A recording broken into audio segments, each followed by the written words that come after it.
चला तर बघूया आज भरलेल्या पापलेटची रेसिपी। पापलेट मस्त स्वच्छ धुवून कट करून घेतलेले आहेत। इकडे वाटणाची तयारी करूया। ओलं खोबरं, कोथिंबीर, हिरव्या मिरच्या, चवीनुसार मीठ, अद्रक, लसूण ह्या सर्वांचं मस्तपैकी वाटण करून घ्यायचं। इकडे कढई ठेवलेली आहे। कढईमध्ये तेल टाकून तेल तापवत ठेवलेलं आहे। जो हिरवा वाटण ओल्या खोबऱ्याचं तयार केलेला आहे तो त्या कढईमध्ये टाकून घ्यावा आणि व्यवस्थित परतवून म्हणजे शिजवून घ्यावं। व्यवस्थित शिजवून घ्या। अगदी वाटण सुकेपर्यंत म्हणजे ड्राय होईपर्यंत।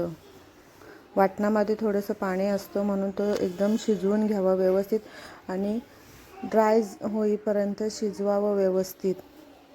तर इकडे वाटण आपला बघू शकता शिजलेला आहे। बघा सगळं ड्राय झालेला आहे म्हणजे सुका झालेला आहे एकदम।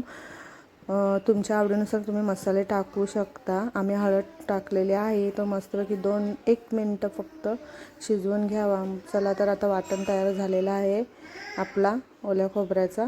इकडे कोटिंगसाठी म्हणजे फ्राय करायसाठी आपण मसाले घेतलेले आहेत।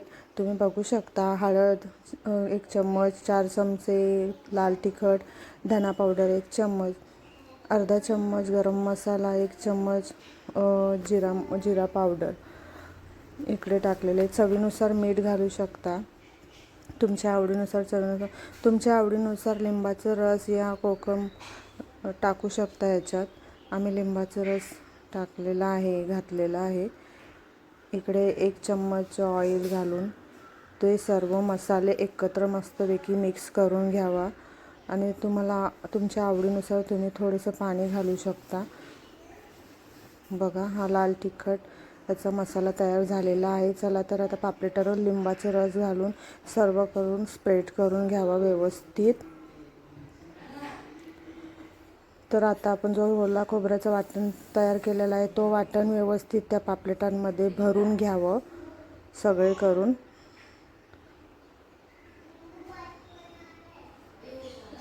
व्यवस्थित भरून झालेले आहेत आपले पापलेट।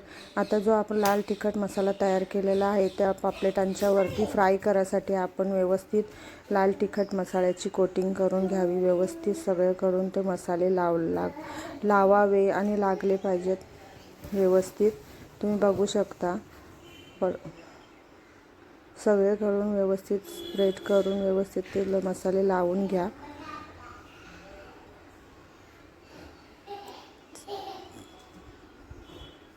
चला तर मग आपले हे पापलेटांना मसाले लावून झालेले आहेत। तुम्ही बघू शकता इकडे आपण शक्यतो आम्ही तांदळाच्या पिठामध्येच कवर करून फ्राय करून तळतो। तांदळाचं पीठ घ्या, 1 चम्मच रवा घ्या, आवडीनुसार तुमचे मसाले तुम्ही टाकू शकता, चवीनुसार मीठ घाला। हे सगळं मिश्रण एकत्र मिक्स करून घ्यावा। एकत्र मिक्स व्यवस्थित करून घ्यावा।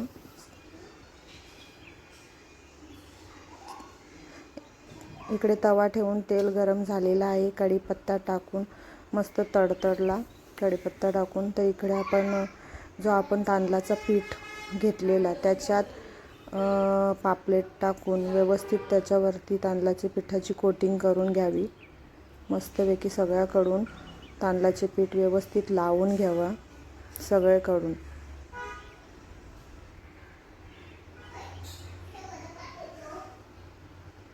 व्यवस्थित लावून घेतलेले आहे आता याच्यात। चला तर आपण हा पापलेट तव्यामध्ये फ्राय करायला ठेवूया। बघू शकता। चला तर आपण हा पापलेटला जरा फ्राय बघू शकता तुम्ही पालटूया। पापलेटला बरोबर जे आपण तांदळाची कोटिंग केलेली तांदळामध्ये त्याच्यामुळे तो पापलेट मस्त खरपूस फ्राय झालेला आहे।